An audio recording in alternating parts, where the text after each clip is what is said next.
12:05 in the afternoon here on the Talk to Me Network, home of helping seniors of Brevard. And welcome into the program for this Wednesday. I'm John Harper. Let's get things underway as I introduce to you the host of Helping Seniors of Brevard, and I might add, the executive director of Helping Seniors of Brevard as well. Here is none other than Kerry Fink. Hi, Kerry. Hey, John Harper. Thank you, and welcome to the 12 o'clock lunch edition of Helping Seniors Radio. We gather around here at 90.3 FM, WEJF, every Wednesday lunchtime, 12 noon to 1 p.m.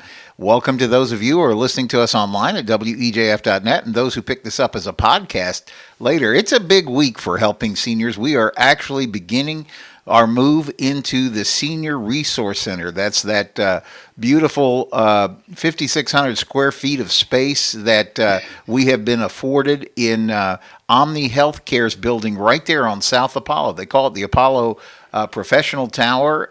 They have given us kindly Suite 2C, and literally people are unboxing things and getting set up, and you'll be hearing a lot about some of the services and things that we hope we're going to be able to do that are going to continue to make things better for seniors in our community. And we have a lot to get to on today's radio show. So on behalf of our president and founder, Joe Steckler, our entire Helping Seniors crew, we're going to try to get three different concepts going here today. The first one I think is going to be really helpful to you.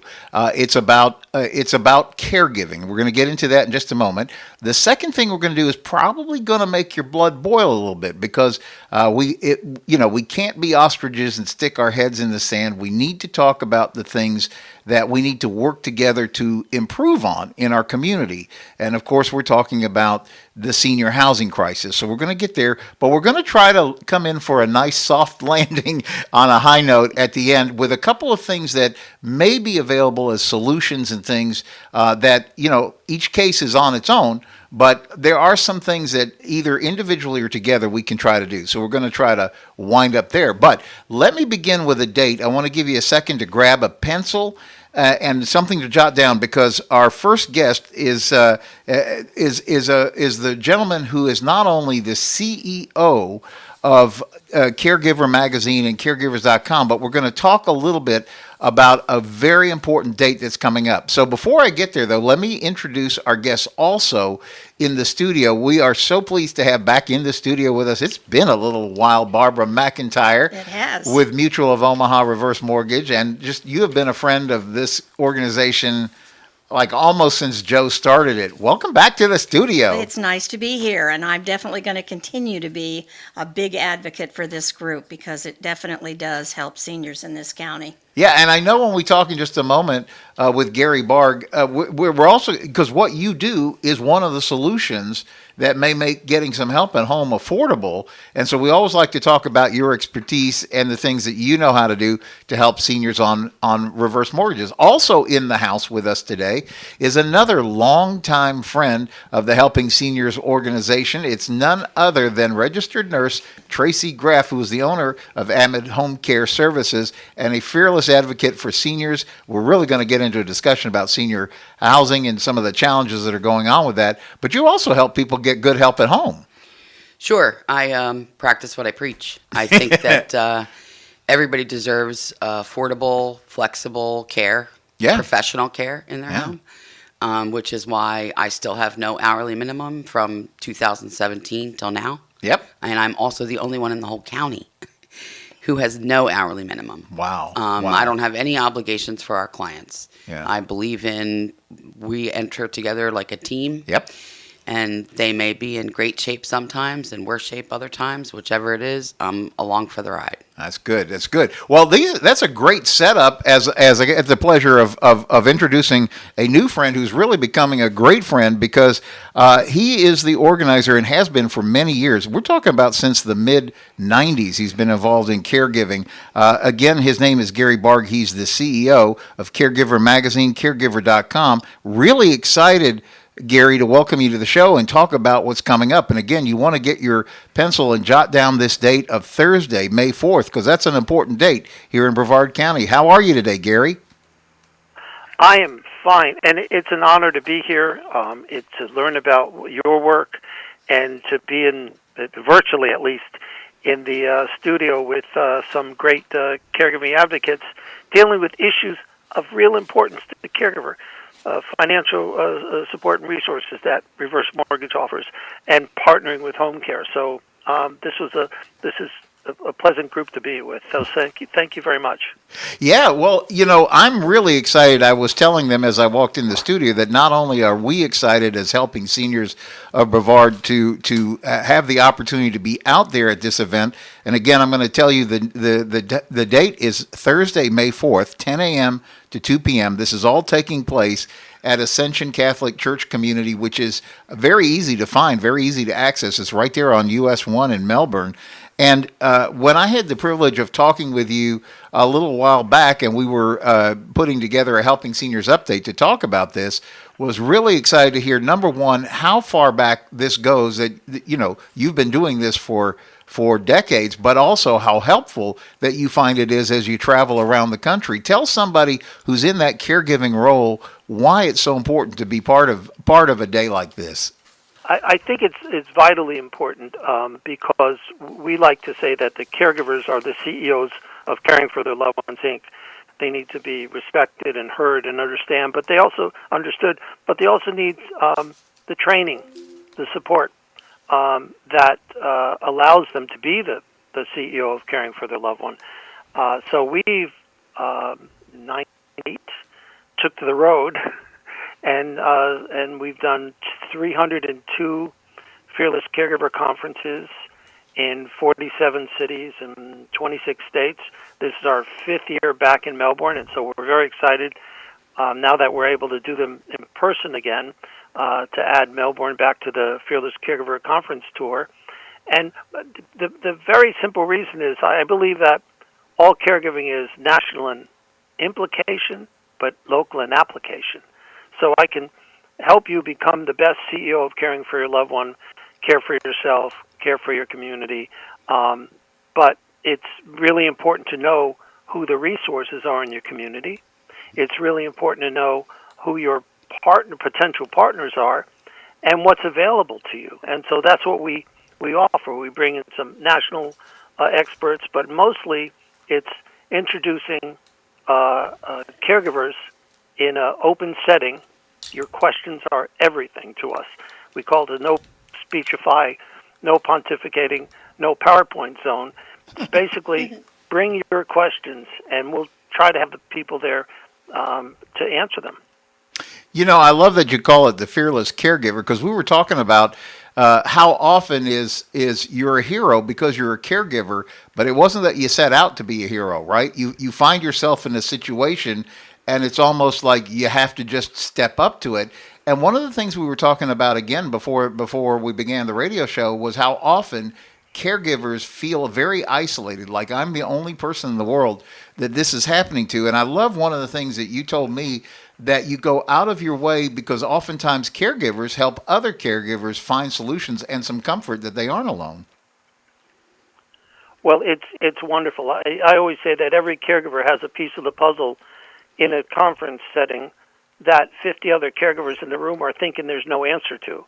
So if we open up and interact and show the caregivers they're as much of experts as the experts are, and the experts on the panels are happy to do that, we're finding solutions everywhere. I mean, when we have two sets of amazing panelists that we put in front of the family caregivers to get their questions answered.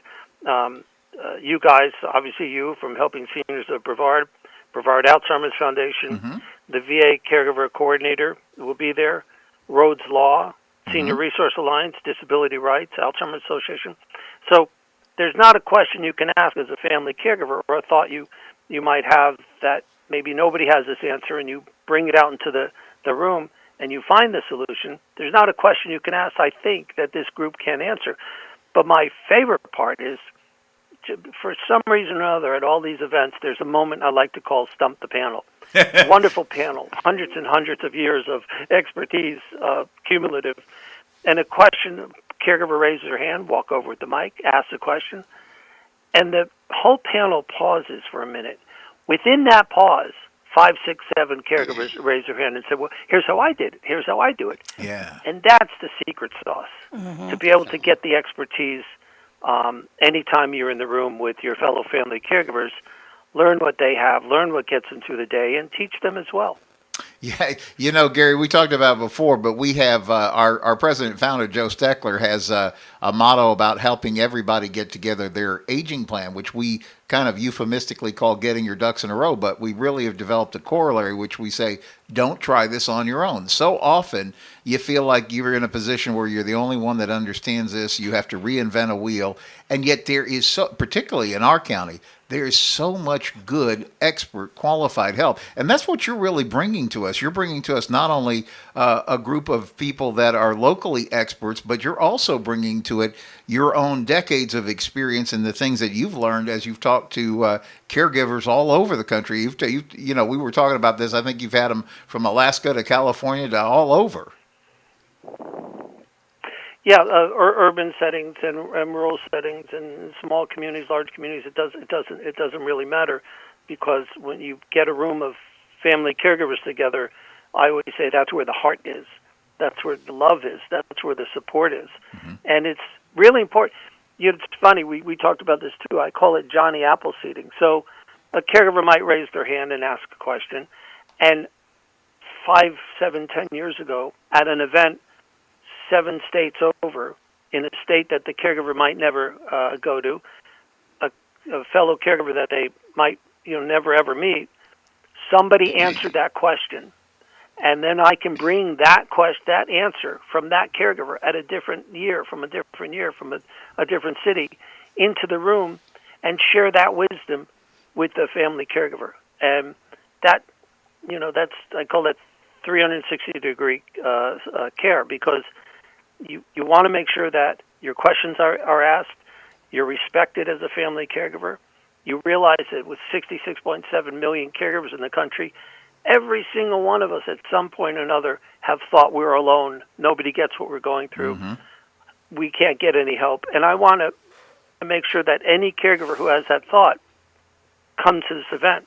It's complimentary to family caregivers. We never charge a family caregiver anything, and you get free lunch. Yeah, I was going to say, it seems like it's such an important day that's coming up that you really want to grab a pencil and jot this down. It's Thursday, May 4th, 2023, 10 a.m. to 2 p.m., and it's taking place on the campus of Ascension Catholic Church, which is that beautiful facility right there on US 1 by the river. So it's very easy, very centrally located, easy to get to. But Gary, if somebody's interested, you need them to give you a heads up that they're coming. How do they register? What are the ways that they can get connected on this? We do need them to register, and there are still the tickets available for family caregivers. If you call 877-829-2734, or go online at Caregiver, just singular, caregiver.com. You can register online. You can register by calling the 877 number. We want to make sure that we get your information so we can make sure that there's a ticket and a seat waiting for you. Let me have you say that phone number one more time. This is for registration for the Caregiver Conference put on by Caregiver Magazine, caregiver.com, Thursday, May 4th, 2023, 10 a.m. to 2 p.m. 877-829-2734, or just go on caregiver.com, and it's easy to find where to register from the homepage. Well, Gary, thank you so much for making time to be with us. Before we let you go, I just want to, because we sort of have a panel of experts in here, I wanted to know if you guys had any questions. It seems really exciting what's getting ready to happen with all that. It does seem very exciting, and I think just to know that you're together with other people that are living through the same life, caring for their loved ones, to be in the same room has got to be really very reassuring for the folks that attend. Yeah, it's Barbara McIntyre with Mutual of Omaha Reverse. And Traci? It's very motivating. I appreciate that, Barbara. It's very motivating. I live for it. It's been hard the last 3 years not to be in the room with family caregivers, so I'm very excited that Melbourne is one of the first places where we're back doing in-person events. Yeah, I think it's important. I mean, I can think of even some clients' families that I would suggest that they attend this, since they may be the primary caregiver. Right. All the time. Of course, no holidays, no time off, no anything. And we may be coming in to give them, many times we go in to give them respite care to let the caregiver go out. Right. The spouse or whatever to go out. So I think this is very helpful, and I know they definitely feel alone. I've heard that from many of them. Yeah. I think I wrote an article called The Unseen Army or something, of the Unseen Army, something like that, about caregivers. But that was the whole concept that I met. I had met someone who cared for her spouse, and she had told me that she did not feel like anybody really saw her. Right. So very sad. But I think this is great, and it's a good idea. And like I said, I have a couple people that I may recommend that they check it out. Good. And Gary, we're so looking forward to meeting when you come to town. So again, it's Thursday, May 4th, and we'll see you at Ascension Catholic Church. Thanks again, Gary.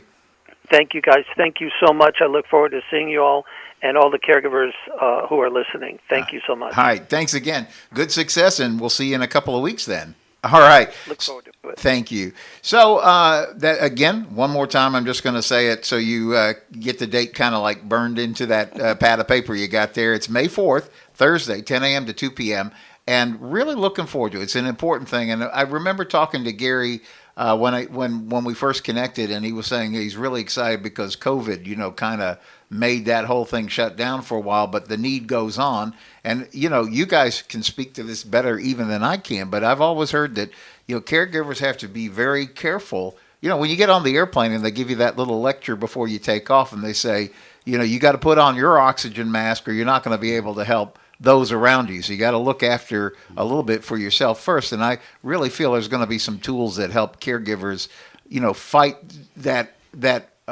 because they care, so they're going to try to give, but they have to find that balance, right? So kind of with that, let's shift gears. We really wanted to talk about this, Traci Graf with Avid Home Care, because you have really become kind of like a firebrand about this and making this happen. You came to the Brevard Commission on Aging, the meeting last week, and shared something that was going on in Merritt Island. We have talked on the Helping Seniors, and Joe Steckler, our president and founder, has written article after article about the challenges that are going on in our county now. It's wonderful that home values have shot through the roof, and that's terrific, and it makes those of us who are homeowners excited, and we feel wealthy and all that. But the problem that's happening is it's squeezing a lot of seniors out because they've rented someplace, faithfully paid their rent for 10, 15, 20 years. They're living on a fixed income. Somebody new comes in and buys that house, buys that property, and it's not necessarily that they're out being evil. It's just their whole investment deal is totally different. They have a whole different basis in the property. Of course, they're being taxed at today's rates. They're having to buy insurance at these rates. And that's giving everybody the benefit of the doubt. But we keep hearing horror stories. Nancy has taken, I'm talking about Nancy Deerdorf, our operations director who oversees everything goes on with that Helping Seniors info line. That's that free call at 321-473-7770. And she's been inundated with these calls. And then you walk in and share this story that I don't think anybody in Brevard Commission on Aging had heard about, which is that these low-income properties, like 4 or 5 of them, had been taken over by an out-of-state group, purchased up, and now evictions are happening. 8 complexes. 8 complexes, It's a total of 1,500 units. And it did start with me writing an article about senior homelessness for Merritt Island Now. Right. A gentleman named Daniel is a 75-year-old Air Force veteran who lives in one of these apartments, rode his bicycle to my office to talk to me and ask if I knew what was happening or could I help. I was completely like, and the more I talked to him and the more I started to hear what was happening, it did start to light a fire. And then I had several local government people tell me to, not waste my time. And that that like lit the fire worse. Good. And then, a couple people will say things to me that's like squirting me with lighter fluid.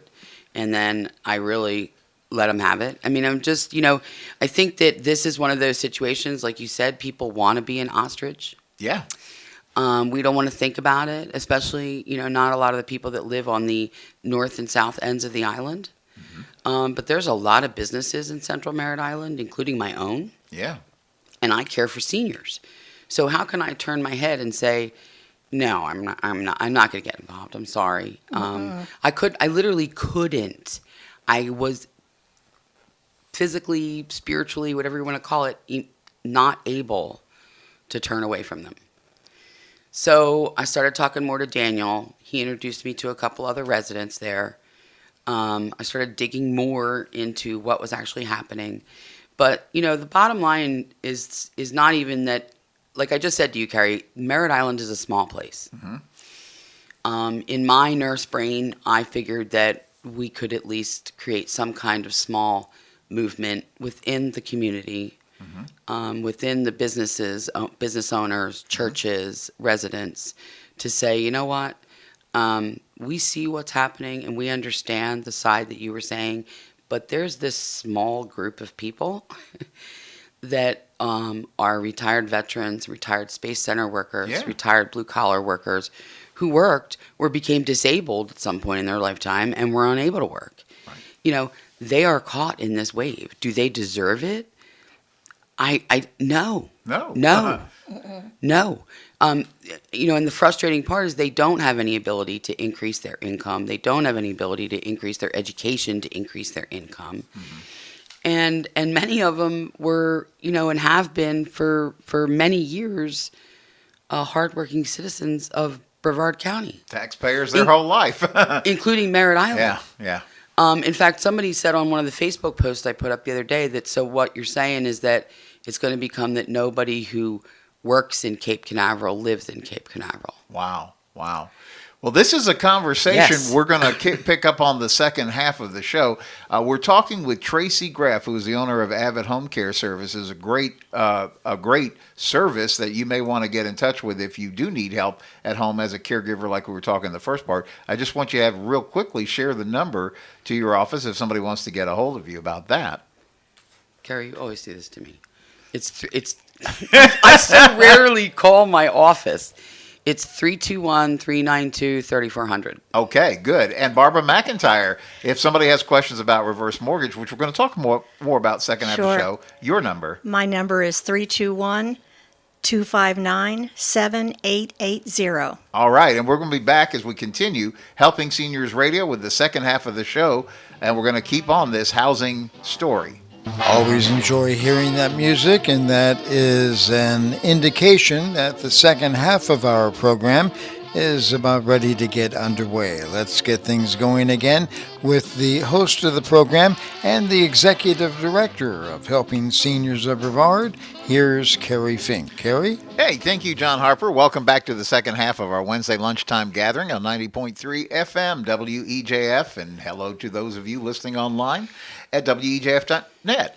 And especially those who are listening as a podcast, or you listener, if you missed the first half, you do want to go back and find the podcast of this. Reason being is we had a really good conversation with Gary Barg, who is the CEO of Caregiver Magazine, caregiver.com, and we were talking about the Fearless Caregiver Conference coming up May 4th here. If you need info on that, you can give a call to our senior Helping Seniors information line, 321-473-7770, and Nancy Deerdorf, our operations director, will make sure you're connected with good info so you can get registered for that. It's free for caregivers. Lunch is included. It's a 10 a.m. to 2 p.m. kind of thing. So please avail yourself. It's good to get help when it's available to you. And so we're in the middle of the second section. This is the part where I said this is probably going to make your blood boil a little bit, because we're talking about the challenges of senior housing in our county. But I promise you we're going to leave you on an up note. But we have to dig into this, or we're not doing what we're supposed to. We're not doing what we're charged to do as Helping Seniors of Brevard. And so in the studio with us are two people who care very much about all the things seniors. One is longtime friend Barbara McIntyre.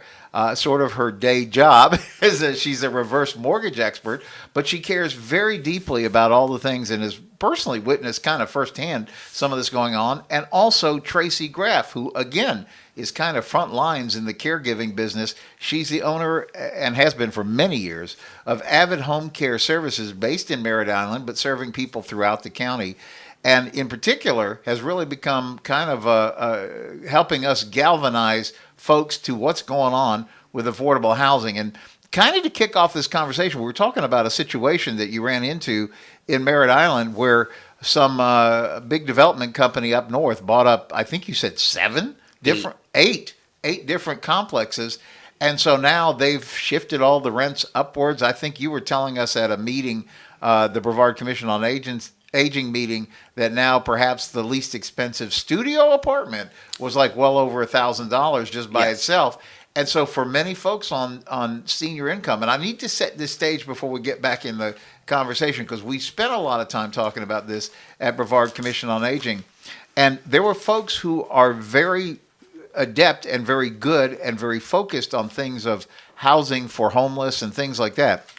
But the thing that we were trying to educate in the room was that there is typically a difference in the approach when you're dealing with senior housing, homelessness and issues like that, because oftentimes most of the programs for younger families are trying to get them what we call house stable. They want them to get, if there's any kind of an addiction problem, they want to get that out of the way. If there's an employment problem, they want to get that out of the way, because what they're trying to do is help somebody build a better future so that their tomorrow can be more financially helpful than their past has been. The problem is that's not really reality for seniors, right? Not at all. Seniors are typically stuck on that fixed income. Many of them. And there's also a stigma, right, about becoming homeless and being evicted and things like, oh, you're just a deadbeat. You didn't pay your bills and you should just work harder. You should take a second job. And I've heard a lot of things because I've really put myself out there on this subject, and you know that, especially in Merritt Island. I've been posting things on Facebook, on all the community pages there to say, what is, does everybody know this is happening? That lives on this barrier island? No, they don't. And so what I find is no, they don't. But I found more sickening is most of them really don't care very much. Well, it's a challenge. Or they're not, or if they care, I'm going to say this because that's not fair to say. If they do care, I'm not hearing about it. I mean, these handouts I've been giving out all over the island have my cell phone number on them. There's ways to contact me on Facebook. You can call my office. I mean, there's many ways to find me if you want to talk to me about it. I haven't heard from anyone. Yeah, it's a challenge. A second time that I've talked to them. So Dr. Potomsky mentioned that this same company has bought up a bunch of nursing homes, which was confirmed for me last night by another nurse. And interestingly enough, she's mentioned that those nursing homes are in just as deplorable condition as all of these buildings. Yeah. Now, what I've learned since the Commission on Aging meeting is that there is about to be a bill passed, which this, very honestly, the fact that this wasn't in regulation now explained so much to me about what is going on here in Florida with housing, and where people are allowed to live. Or just in the woods. There has never been any regulation on inspection for landlords and owners for inspection, maintenance, upkeep, nothing. There's never been anything. Wow. Okay. So there is now a House Bill 1417 that is about to be presented for signature to the governor. And it was sponsored or written by Tiffany Esposito. She's one of our state reps. I've managed to get in contact with her assistant, Nicholas, who says they're having a very similar problem in Lee County, and that he agrees with me that this is just really, when we look at it overall, it's really a small group of people who, let's face it, is getting smaller every day. Yeah. I mean, getting older, and there's a constant cycle of it, but still, it's not a huge group of people we're talking about. And he did agree with me that Tiffany would want to hear about it and want to know that I was suggesting that they put a clause in to only protect, people freak out when I say this stuff, but put a clause into it to only protect seniors on Social Security income, that living only on Social Security income, no other sources of income, no other assets. I mean, they're down to the bare minimum, and I've had all sorts of feedback on Facebook about if people invested and saved, when they were working, they wouldn't be in this position. Oh, my Lord. Well, everybody's quick to judge everybody else's, but what was that old song, Walk a Mile it's in impossible my shoes, to do it. So you should never, but I mean, I was kind of surprised really by some of the attitudes regarding the whole situation when you're talking about, because I keep saying I'm only talking about seniors. I want to bring Barbara McIntyre into this conversation because we were all three having this great conversation during the break, and you shared a picture that you put out on your Facebook site of an older lady standing on a walker, scrawling on the wall, "Old Lives Matter." It's my favorite. And it is so on it because, Barb, you've helped so many families. I know you're a reverse mortgage expert, but one of the things that if somebody has a home, you're pretty adept at helping them maneuver. They can get rid of, maybe get rid of having to make a house payment if that's the situation, or get help at home. But you see this all the time too. I do, and I'm just sitting here, shaking my head because it's just amazing that the seniors that are moving into this place in this time in their life that the rest of the communities aren't seeing this need and saying, wait a minute, we're just not going to let the people that have built this country, have taken care of the children, raised them up. It just is amazing to me that people say they should have saved more, or it just seems like a ridiculous comment. I had someone suggest that the kindest thing I could do for these people was to put them on a plane and send them to a different state. Oh, good Lord. And I'm like, it's ridiculous. These are people who not built in this my community. Backyard. Right. That's What the are problem. you talking about? Yeah. But the problem is, and that's what I want some of them to hear me say, it doesn't matter if you want to be the ostrich.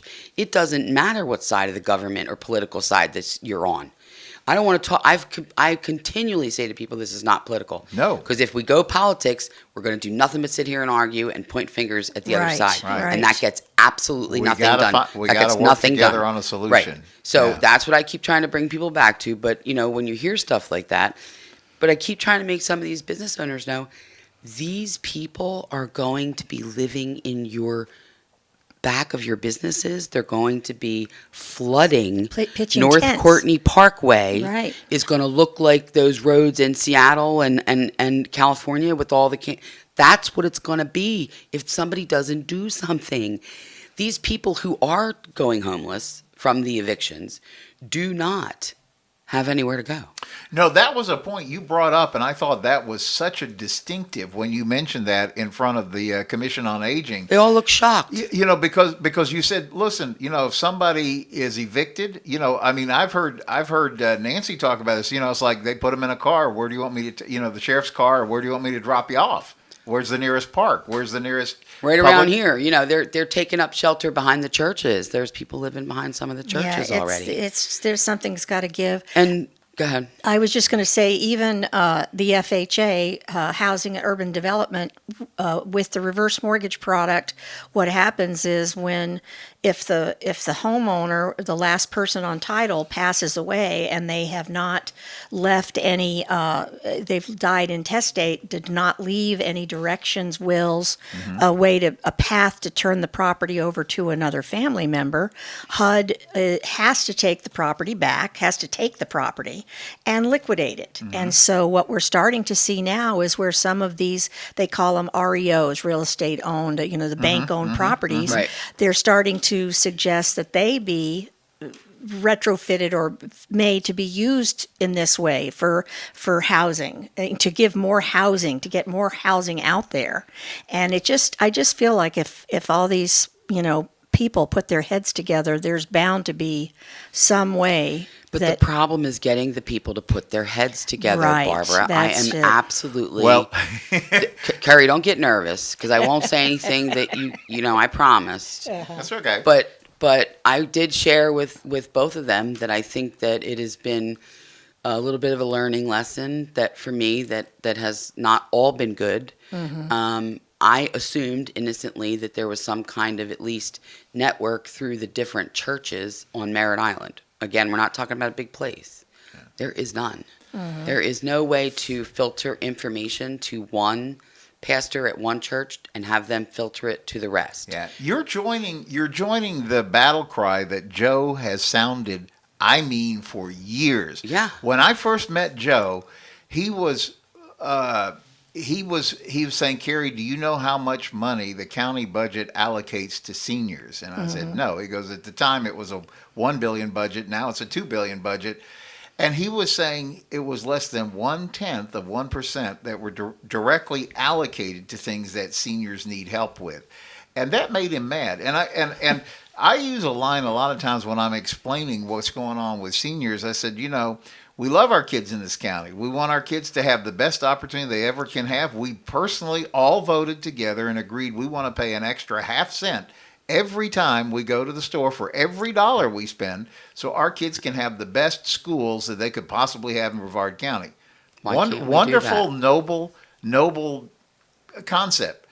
But we have more seniors over 65 than we have kids under 18. Right. So the only question I'm trying to raise is why can't we do more for seniors, or why can't we do that? And I think, I don't want to turn it into a social justice issue, but let's talk for a minute about, people do like to talk about oppressed groups and things like that, and there's certainly reality in a lot of that. So we can argue about, well, maybe the tactics are right or tactics are not right, and certainly not arguing that seniors need to be rallying in the streets. But there is an issue of ageism and social justice that needs to come into play for that. And we were talking about this, that I don't think people really know how often this is happening. I think it's every time you bring this concept up, you're hitting fresh ears because they don't know it. Joe's been writing these articles about the crisis, as you know, in Hometown News and in Senior Scene.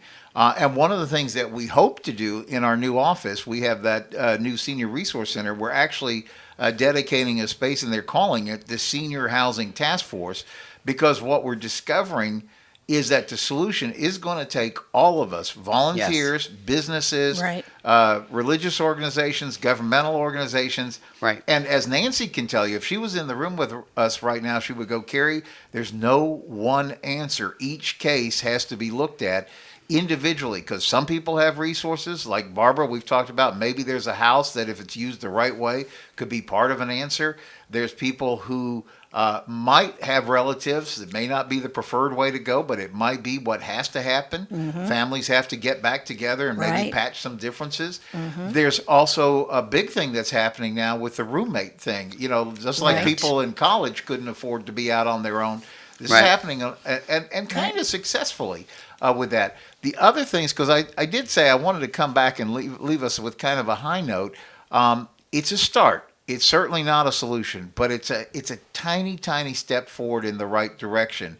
Helping Seniors earned a grant through the CDBG board to tackle in Palm Bay housing crisis. And again, not pretending this is like any kind of, to be honest, it's probably at best a Band-Aid on this, but if we can shine more light on this, it's going to go the right direction. So a lady named Vinnie Richardson, who's been on the radio with us before, she's a HUD certified counselor. She is actually has spent her whole life doing counseling and knows all the ins and outs. So she has agreed to help us administer this grant here locally in Palm Bay, because we're able to now do two things: housing workshops, because we can get people educated so they know what their rights are and know what steps they can take. But this is also for landlords, so they know how not to go and get in trouble with HUD, because there are a lot of regulations that, if somebody knows how to assert their rights, can probably help. So she's an expert at helping stop foreclosure, or at least postponing it long enough till there can be another plan. Or even in the case of renters, there's things that she can talk to both sides. And so we're doing HUD certified counseling. So that's a program that we're beginning with this year. You're going to hear more about it as we go along. The other thing is we were awarded a grant by the Brevard County CDBG board, who said specifically, we need you to help some people on transitioning into more stable housing. So let me tell you, we are talking about a handful of people with the resources. But, it's like that old thing where they talk about, saw the guy throwing starfish on the beach one at a time into the sea, and there's thousands. And so you can't save them all. And the point is, I saved that one, and now I'm working on this one. And that's how we have to do it together, is one at a time. Right. And so I really want to ask you, Traci, because you really are kind of the firebrand for this whole effort. And we're setting up this whole senior housing task force. So we want it to have meaning. There's not one single area that we can go into that's going to solve everything. No. Half of it is educating people, letting them know the problems there. Half of them is just like us always learning, looking under every rock, what's possible here. So we really need your help in that too. And I think having some of the right people help with that kind of sort of thinking outside of the box. And a great example is through some of my ranting on Facebook. I think I sound like a lunatic because I've 3 days in a row, vote this bill, email this person, then no, send it anyway. But I did attract the attention of a real estate investor in Brevard County who's a member of two of the biggest real estate groups. He's a young guy.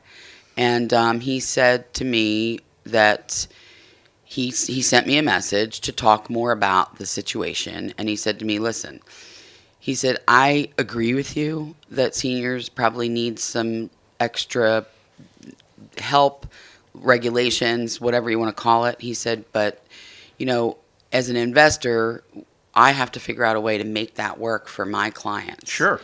He said, I can tell you right now that if I can figure that out, and you can throw in that they're doing something good for their community, I can sell that to several of them. I want to add that yesterday we had a trying. We had a Golden Providers meeting. Tom Toronto, who's the president of Golden Providers, which is a business-to-business networking group for seniors, for businesses and organizations that work with seniors. He himself has Team Toronto. It's a division of Keller Williams, a big real estate. And he said he and his wife had talked. Did they want to invest into homes? I'm talking about for senior citizens. That senior citizens can share. So Yes. I think if we can start getting people who are knowledgeable. These are not people who are just, these guys know real estate. Unfortunately, this guy, he did email me one day and said, hey, I encountered a lady in my gym who's getting kicked out of one of those apartment buildings. And he said, I asked her if she would be willing to move into a home that she shared with a couple other seniors, and she said, no way. No, it's and education on all sides. I said to him, right? I said, let me tell you something, Peter. When she's got nowhere else to go, she'll consider it. Yeah. And she'll realize the worth in it. And I said, him and I talked a little bit about the matching up is really where that comes into play, is finding good matches with people. We have been working on there's a couple of computer programs that are based off of, you laugh, dating models. He said there's one called Pad Life. Okay. And they're using that in Orlando to do house sharing with. And they try to somehow look at all the details of each person before they get them introduced. They say, well, we think you guys might be okay. And as a business person, that kind of thing to me makes sense, where, you would have an application process. The person accepting the applications would interview the people so they would know them. They would know what they have and what they don't have. You could have them sign an attestation for the clearinghouse and have us run their fingerprints. And then they get kept on, you can put them on a separate roster. That's what we do for businesses. ACA has me put my staff, when I hire them, on a roster. Yeah. If they are arrested, the minute the FDLE types it in somewhere, we get an alert. You know what's going on. Which thank God has never happened. But, the system does work, and there is a system in place to protect stuff like that. I look at it the same way. You could take that model of how we hire people with background checks and interviewing and things like that to the same thing with the house sharing. I just don't. I don't know how. I've told you guys for a long time that when I work with a homeowner who's trying to figure out how to make things work, and if we discover that unfortunately the HECM, the reverse mortgage, isn't going to work. One of the things I suggest is do you have a good friends that, do you go to a church? Is there a group of people that you know? Is it possible that you could have someone house share, being split costs? And, it makes great sense. And I really think, Traci, that you have so many, you've already are developing a network of people that are branches of all that you're talking about. And I think it's going to be a matter of a task force, pulling everybody together and figuring out, who can do this, do that, and even like Kerry, we said at the meeting that the other night that, and you've said it before, that there are a lot of people working on this. Yeah, we got to get nobody working together. We got to get it together. We got to get together, and there's got to be short and long-term solutions. Yes, and even so that churches, we're not spinning our wheels like people going and talking to their own pastors, people that. Yeah, I don't understand the whole church. But I'm just saying, that is a network of people. So the one thing about churches is that it's congregational. There is a network there. Right. And so if someone from each church said to their own pastor, "Hey, have you heard about this and lady ranting and raving all over Merritt Island?" Because I think it's just going to be talking, and getting the word out. And then how can we help our own congregants? I mean, the people still going in the door of a church are not the millennials. They're the seniors. Agreed. The millennials don't really, I hate to tell you, but they're not real positive about anyone over 50. Yeah. No, which includes me. But that's where we get back to, there is ageism. I unfortunately explained last night when I had some comments at a talk I did about this. They say, they were talking about state benefits and the people getting state benefits and Section 8. And I said, listen, I don't mean to be, like in your face a little bit, but I will tell you that these people are not getting state benefits, and I will gladly tell you why. Because our state is already overwhelmed with people needing those benefits, and they're giving the money to people with families and young children. Yeah. I said to them, it was a food bank, and I said to them, you look around at all the food in here. I said, let's just say that you've given food to 100 families, and now you're out of food, and there's 8 seniors who live alone hanging outside your door. And you have no food left. I said, I hate to be sort of the bearer of that news, but we now apparently live in a society that really does not treasure their elderly. Well, we're going to work on changing that. Good. I want to encourage you, if you've been enjoying this program, or at least engaging with the conversation. It's not all been happy talk. We've made you mad. But if we've made you mad, give Nancy a call. Give Nancy a call. She'll be waiting for your call. 321-473. She's going to kill me. 7770, and tell her you heard them all talking about the housing task force, and you want to get your name on that list, and we're gonna. She can say I take no responsibility for anything Traci Graf said, and that's okay. It's that's okay. Fine. That's fine. But give her a call. Let's get involved. And hey, listen, we're out of time on today's show, but we're going to keep this conversation going. So thank you, Traci Graf with Avid Home Care, for being here. Barbara McIntyre with Mutual of Omaha Reverse, and thank you, listener, for joining us on today's edition of Helping Seniors Radio. We'll see you next Wednesday. Join us on Facebook. You'll find all kinds of information as we keep this housing talk going. So we'll see you next week. Thanks again for tuning in.